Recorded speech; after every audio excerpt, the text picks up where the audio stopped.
Hey guys, Tony here, bringing you back another video segment covering lab for KGHÄ 557, and this time we're finally covering the cardiovascular fitness test, which is going to be involving the 1 mile test. So it's going to be further explained as we go along within this video, and it's going to be starting right now.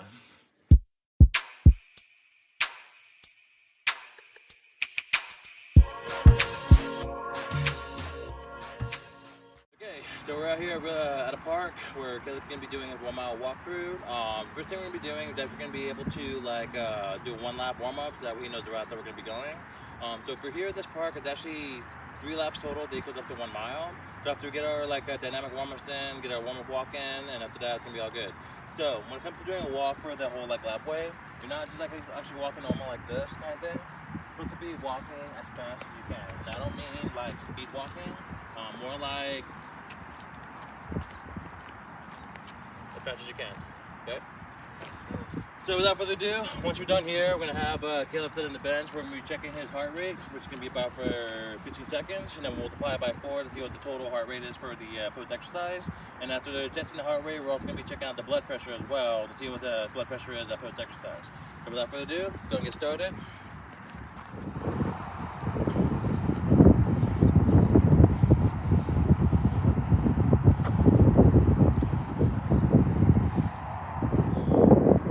Okay, so we got a starting point. So we're at 1 lap equals 1/3 of a mile. So what Caleb's gonna be doing, gonna be walking 3 laps around this park, and after 1 mile completion, then we'll be taking our heart rate and blood pressure. Okay, ready to begin? Right over there. See ya.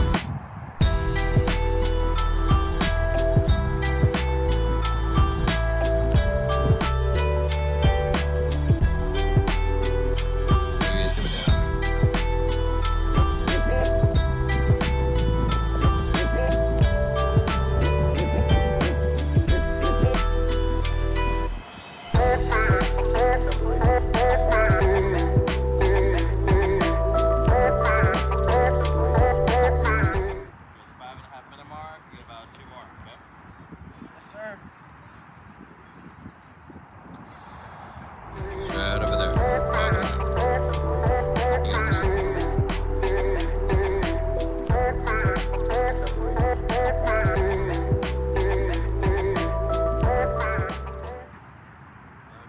45 seconds. And we'll have to go.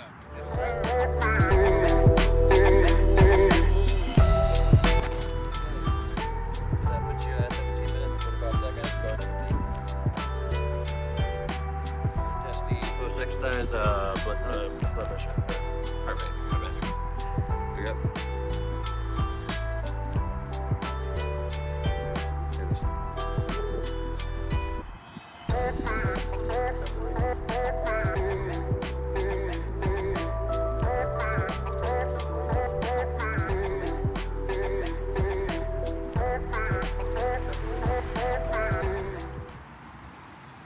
Beats for 15 seconds. We'll multiply after the video.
So if I read this correctly, the blood pressure had ended up like around 132/86.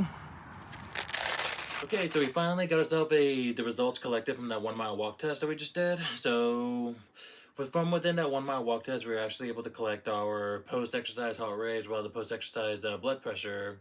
And then we also were able to collect the 1 mile walk test timing, which is pretty sufficient because we all know where we're at in terms of our exercise timing, especially when it comes to doing the 1 mile test. So for the 1 mile walk test, you end up around 15 minutes and 45 seconds, which is pretty good because again, in fact, he told me earlier in the week he dealt with a bit of a minor injury within his hamstring, and we weren't too sure about how he's gonna perform during this particular walk test.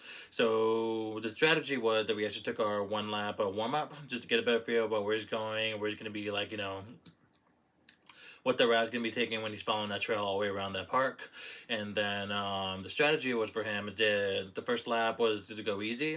Then the second and third laps are picking up the pace like a little bit quicker, as fast as again possible. And therefore, he ended up with a time of course, as I just mentioned, 15 minutes and 45 seconds.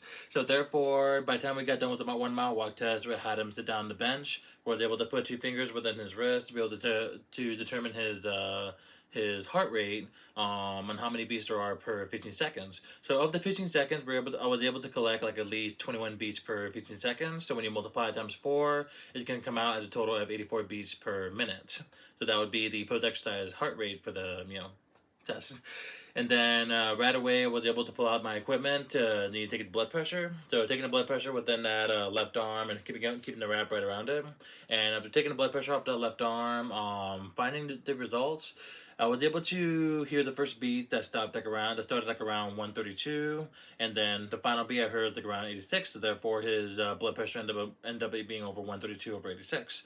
So when plugging it into the VO2 Max equation that was provided by the professor, the equation is actually in the description down below. But in the equation, when we're plugging all of our data results within that category, the results turned out to be sitting at around 52.9974 the VO2 max ratio. So according to the classification chart that provided us, the classification chart would put my participant at around good standing, which is pretty good for his age. So without further ado, that pretty much covers all the lab materials, and now the next thing we gotta be focusing on is basically